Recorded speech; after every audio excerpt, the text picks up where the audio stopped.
Have you ever come across someone who seems incredibly kind, always helping others, constantly offering a smile, and stepping in when there is trouble? They are often praised as being perfect, as the epitome of goodness. People may say, "This person is wonderful. How can they do everything so perfectly? I wish I could be like them." But what if there's another side to their actions? What if their kindness is not as pure as it seems, but rather a carefully calculated attempt to earn praise and enhance their reputation? In today's story, we will explore a seemingly virtuous leader, celebrated for his benevolence, yet hiding a deeper, darker truth. This story is a powerful reminder that appearances can be deceiving, and it will make you reflect on your own actions and motivations. The beautiful village. In the foothills of a breathtaking mountain, there was a beautiful village named Kamo. The village was surrounded by lush valleys and clean, flowing streams. The land was fertile, and agriculture flourished, allowing the villagers to live in peace and harmony. In spring, the peach trees bloomed, and in summer, the fields turned green, with the harvest of golden rice swaying in the wind. The villagers greeted each other with respect, always offering a helping hand to those in need. This peaceful community was led by a man named Sanghi. Known for his kindness, he was admired by everyone. He was always seen with a gentle smile, his appearance immaculate, and he dedicated his days to helping others. He would visit the elderly to check on their health, speak kindly to children, and listen attentively to the concerns of the villagers. When he heard of an elderly woman who had fallen ill, he would rush to her side, offering herbal remedies and staying up all night to care for her. When a family lost their home in a storm, he would immediately provide shelter and food. His acts of kindness were endless, and the villagers were deeply moved by his generosity. "He's our pride," the villagers would say. "Sani is our model of goodness." His reputation spread beyond the village, and people from neighboring areas came to admire and seek his guidance. Sani was a beloved leader, the perfect image of benevolence. The hidden truth. But behind this facade of kindness, Sani hid a different truth. When the night fell and he was alone, he would stand in front of a mirror and reflect on the good deeds he had performed throughout the day. As he gazed at his own reflection, a smile would form on his face, not from genuine satisfaction, but from a sense of self-adoration. "Today I did well," he would think. "Everyone must have noticed my kindness. That old woman's illness, the villagers helping, all of it is for my reputation. My efforts are surely being recognized." In reality, Sani's acts of charity were driven not by compassion, but by the desire to increase his own reputation. Even when he helped those in need, he was always conscious of how others would perceive him. His actions were always calculated to maximize the praise he would receive, but he was careful not to give too much so that it wouldn't affect his own life. Whenever he saw others perform good deeds, he would become anxious, fearing that their actions would lower his own standing in the eyes of the villagers. If a young farmer helped a poor family, Sani would immediately think of a way to outperform them, planning a grander act of kindness to regain his position. The arrival of the sage. One day, word spread that a great sage, who had attained enlightenment and could see through the true nature of people's hearts, was coming to visit the village. The villagers were filled with excitement, and Sani eagerly prepared for the sage's arrival. He hoped that his actions would be recognized and praised by the sage.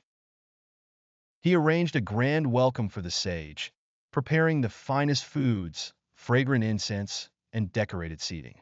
"This is my chance to showcase my kindness," Sani thought to himself. "The sage will surely admire all I've done for the village." When the sage arrived, he was greeted with great fanfare. "We live by compassion, and I, especially, care for the well-being of the people," Sanghi said, trying to impress the sage. But before he could continue, the sage interrupted him. his eyes piercing through Sanghi's soul. In that moment, Sanghi felt a chill run down his spine, as though the sage could see through all the facades he had built. The sage's silent gaze unsettled him, and for the first time, Sanghi felt exposed. The sage's lesson. The next day, the sage began a teaching session in the village square. The heart is like a calm, clear water mirror, the sage explained. But our attachments, desires, and the need for validation cloud this mirror, distorting the reflection of our true selves. What is true kindness? Is it something we do for others because we seek their praise? Or is it something that arises naturally from a pure heart? Sanghi felt as though these words were aimed directly at him.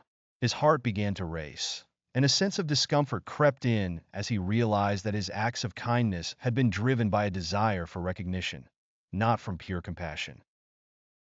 The sage then gave the villagers a challenge. For the next month, I want each of you to perform an action every day that you would normally avoid doing, because it might lower your reputation. You might be asked to do something that others might criticize you for. However, through these actions, you will discover true kindness and purify your heart. The villagers, though puzzled, agreed to the challenge. One man who had been dishonest in his business dealings confessed his wrongdoings and apologized. A wealthy woman secretly provided food to a poor family, without anyone knowing. A young girl, who had been jealous of a friend's success, genuinely celebrated her friend's achievements and expressed her admiration. Slowly, the villagers began to realize the power of unselfish acts. They began to act not for validation, but out of genuine compassion. Sanghi, however, struggled. He performed his acts of kindness with the same desire for recognition, always mindful of how others would see him. Despite the sage's teachings, he could not shake the need for external approval. Facing the darkness within. The sage saw through Sanghi's continued obsession with reputation and called him to meet him privately. Under the glow of the setting sun, the two sat beneath an old tree. The sage looked at Sanghi with kindness and said, "Sanghi, within your heart are three poisons: greed, anger, and delusion. These poisons cloud your heart and prevent you from truly understanding the nature of kindness. No matter how many good deeds you perform, as long as these poisons remain, you cannot reach true benevolence." Sanghi felt a deep discomfort. For the first time, he had to confront the truth about himself. The reputation he had built was a false facade, and his true motivations were rooted in ego and desire. But if my actions help so many people, does that not count for something? Sanghi asked, his voice trembling. Wasn't I still helping? The sage responded gently. Even good deeds performed with selfish intentions are not truly kind. True kindness comes from a pure heart, free from the desire for praise or recognition. Sanghi spent that night reflecting on his actions and motivations. He realized that his entire life had been built around the need for validation from others. His kindness had never been for the benefit of others, but to satisfy his own ego. Transformation. The next morning, Sanghi made a decision. He would no longer hide behind his reputation. In front of the entire village, he confessed his faults. For many years, I have only performed good deeds to seek your approval. I have not acted from a place of true kindness, but from a desire to increase my own reputation. I have learned, through the sage's teachings, that true kindness is not about seeking praise, but about acting with a pure heart, without expecting anything in return. The villagers were shocked, but they could see the sincerity in Sanghi's words. His confession was filled with a new honesty, a humility that had not been present before. From that day forward, Sanghi began to change. He no longer sought grand gestures of kindness. Instead, he focused on performing small, unnoticed acts of goodwill, with no expectation of recognition. At times, his old habits resurfaced, and he found himself longing for validation. But each time, he caught himself and learned to let go of his ego.